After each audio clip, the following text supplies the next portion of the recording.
આજે આપણે ધોરણ 9 વિષય ગણિત ચેપ્ટર બહુપદી જે છે એમાં ઉદાહરણ નંબર આપણે 7 જોવાના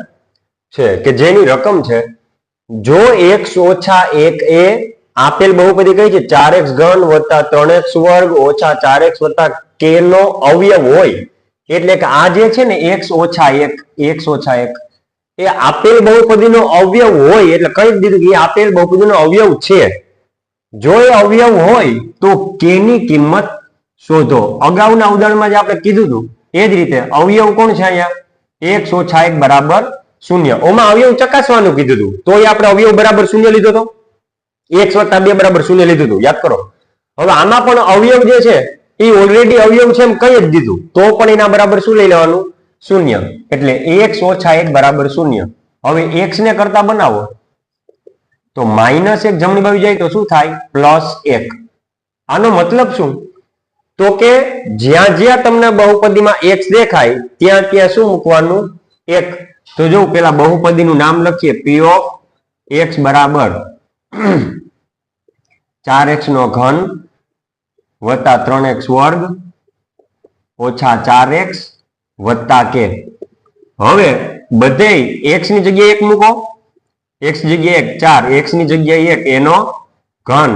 વત્તા 3 x ની જગ્યાએ 1 એનો વર્ગ ઓછા 4 x ની જગ્યાએ 1 વત્તા k એટલો ખ્યાલ પડી ગયો હવે તમે જો અગાઉનું ઉદાહરણ છે એમાં ચકાસવાનું કીધું હતું કે અવયવ છે કે નહીં અને અવયવ હતો એટલે જવાબમાં શૂન્ય આવ્યો હતો જ્યારે આપણે x ની જગ્યાએ -2 મૂક્યા હતા ત્યારે લાસ્ટમાં જવાબ શું આવ્યો હતો શૂન્ય એટલે આપણે શું કીધું હતું કે અવયવ છે એનો મીનિંગ એવો કે શૂન્ય આવે તો અવયવ છે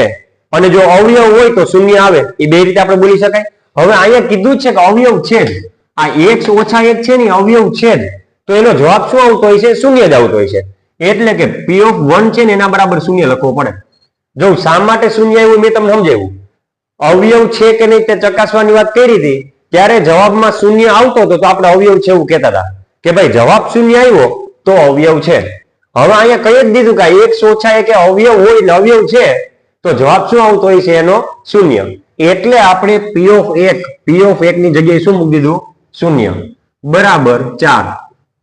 1 નો ઘન 1 વત્તા 3 1 નો વર્ગ 1 અને બાકી એમને રાખી દો ઓછા 4 ગુણ્યા 1 વત્તા k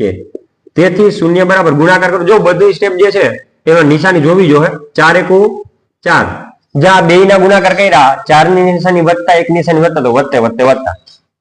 3 * 1 = 3 3 અને 1 તો 3 ની નિશાની વત્તા 1 નિશાની વત્તા તો વત્તે વત્તા હવે 4 * 1 = 4 4 અને 1 નો ગુણાકાર 4 ની નિશાની ઓછા 1 ની નિશાની વત્તા તો ઓછે વત્તે ઓછા અને વત્તા k તેથી શૂન્ય બરાબર અહીં જો દેખીતી વસ્તુ ચોખ્ખું દેખાય વત્તા 4 ને ઓછા 4 શું થઈ જશે શૂન્ય પછી બીજી કોઈ પ્રોસેસ કરવાની જરૂર નથી હવે વધ્યું કોણ કે વત્તા 3 અને વત્તા k આ રીતે વધ્યું હવે આને આમ પણ લખી શકો કે નહીં 0 બરાબર 3 વત્તા k ના બદલે 3 વત્તા k બરાબર 0 આમ લખી શકો હવે આપણે k ને કરતા બનાવશું કેને કરતા બનાવીએ k ને તો k ને કરતા બનાવો તો નડે છે કયો આંકડો +3 ને બરાબર ની જમણી બાજુ જવા દો તો શું થશે -3 શું થાય -3 એટલે કે x - 1 અવયવ છે જ કોણ હતો કે આ બહુપદીનો તો k ની કિંમત શોધો તો એ k ની કિંમત આપણને કેટલી મળી -3 એક વસ્તુ ખાસ યાદ રાખજો કે p of 1 જે છે p of 1 ન્યા શૂન્ય મૂકવાનો થશે કારણ કે પહેલેથી જ કહી દીધું કે આપેલ અવયવ x - 1 જે છે એ આપેલ બહુપદીનો અવયવ છે ને અવયવ છે એવું કહી દીધું હોય તો આપણે જો x ની જગ્યાએ મૂલ્ય મૂકી અને શું મૂકી દેવાનું નીચે શૂન્ય આટલો ખાલી ખ્યાલ રાખવાનો છે તો અહીંયા ઉદાહરણ નંબર 7 આપણે પૂરો કરીએ છીએ